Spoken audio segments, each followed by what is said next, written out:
নমস্কার বন্ধুরা, আমিও বাঙালি রান্নাঘরে সবাইকে স্বাগত জানাচ্ছি। আবার একটা রেসিপি আপনাদের মাঝখানে শেয়ার করতে চলেছি। সেটা হলো পটল দিয়ে ইলিশের তেল ঝাল। তাহলে চলুন দেখে নেওয়া যাক আজকের রেসিপি। এখানে আমি কিছুটা ইলিশ মাছ নিয়েছি, কিছুটা মানে ছোট ইলিশ, এটা বড় না বেশি। দুটো ইলিশ নিয়েছি, এটা কিন্তু ভালোভাবে ধুয়ে পরিষ্কার করে নিয়েছি। আর এখন এর মধ্যে এক এক করে উপকরণ মেশাবো, সেটা আপনাদের মাঝখানে শেয়ার করব। প্রথমেই দিয়ে দিচ্ছি পরিমাণ মতো লবণ, দিয়ে দেব কাঁচা সর্ষের তেল। আমি পটলটা কিন্তু মানে পরে কেটে টুকরো করে নেব, সেটা আমি রান্নার সময় দেখাবো। দিয়ে দিচ্ছি 1 চামচ মতো হলুদ গুঁড়ো, হলুদটা বেশি দরকার নেই। দিয়ে দিচ্ছি পরিমাণ মতো লঙ্কার গুঁড়ো, যে যেরকম ঝাল খাবে সে অনুযায়ী লঙ্কার গুঁড়ো ব্যবহার করতে হবে। দিয়ে দিচ্ছি এখানে এই যে মানে সর্ষের পাউডার, বেশি দেবো না, ঝাঁঝ হয়ে যাবে।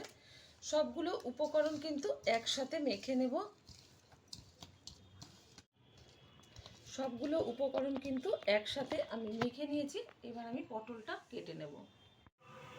পটল দিয়ে ইলিশের তেল ঝালটা রান্না করার জন্য ওভেনে কড়াই বসিয়ে তাতে দিয়ে দিয়েছি বেশ কিছুটা সাদা তেল। তেলটা গরম হয়ে গেছে, তেলের মধ্যে দিয়ে দিচ্ছি কিছুটা কালো জিরে ফোড়ন, দিয়ে দেবো খুব অল্প পরিমাণে একটু হলুদ গুঁড়ো,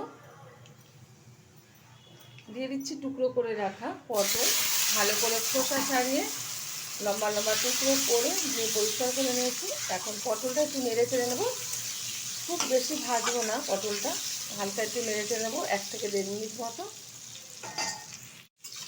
1 থেকে 1.5 মিনিট মতো একটু নেড়ে চেড়ে নিয়েছি। এখন এর মধ্যে দিয়ে দেবো মেখে রাখা, যে মশলা দিয়ে মেখে রেখেছিলাম সেই ইলিশ মাছটা আমি ঢেলে দিচ্ছি। এবার একটু হালকাভাবে নেড়ে দেবো, নাহলে কিন্তু ইলিশের গায়ে যে তেলটা আছে সেটা উঠে যাবে। তো নাড়বো, হালকা করে নেড়েও দিয়েছি। এখন মশলা ধোয়া বাটিটা মানে যেটা আমি মশলা করেছিলাম এটা ধুয়ে জল দিয়ে দিচ্ছি পরিমাণ মতো, দিয়ে দিচ্ছি পরিমাণ মতো জল।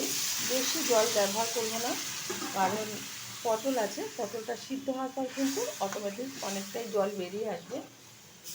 একটু নেড়ে দিচ্ছি। আমার এই রেসিপি যদি আপনাদের ভালো লেগে থাকে আপনারা অবশ্যই আমার চ্যানেলটিকে সাবস্ক্রাইব করবেন, লাইক করবেন, শেয়ার করবেন। আর এরকমভাবে পটল দিয়ে একবার ইলিশ মাছের তেল ঝাল রান্না করে খেয়ে দেখবেন, আশা করি ভীষণ ভালো লাগবে। ঢাকার দরকার নেই, হালকা আছে 5 মিনিট মতো আমি রান্না করে নেবো, যেহেতু পটল নরম সবজি তো এমনি সিদ্ধ হয়ে যাবে ঢাকনা ছাড়াই। তো আমরা যখন ভেজে থাকি তখন কিন্তু ঢাকনা ছাড়াই ভেজে থাকি, সেই কারণে আমি ঢাকা দিলাম না, 5 মিনিট মতো হাই আছে ফুটিয়ে নেব। মাছটা কিন্তু ফুটে চলেছে, মানে মাছের ঝোলটা এখনও 5 মিনিট হয়নি। তার আগে দিয়ে দিচ্ছি দেখার সৌন্দর্যের জন্য একটু কাঁচা লঙ্কা। ঝালটা যাদের কম মনে হবে তারা তখন একটা ডলে খেয়ে নিতে পারবে ভাতের সাথে। ইলিশ মাছের তেল ঝালটা কিন্তু হয়ে গেছে, আমি নাড়াইনি, যদি কোনো কারণে ভেঙে যায় তো সেই কারণে এখন একটু নাড়িয়ে দিচ্ছি। আর এটা কিন্তু সুন্দরভাবে তৈরি হয়ে গেছে, ঢেলে দেবো একটা পাত্রে। দেখা হবে পরের ভিডিওতে নতুন কোনো রেসিপি নিয়ে। ধন্যবাদ।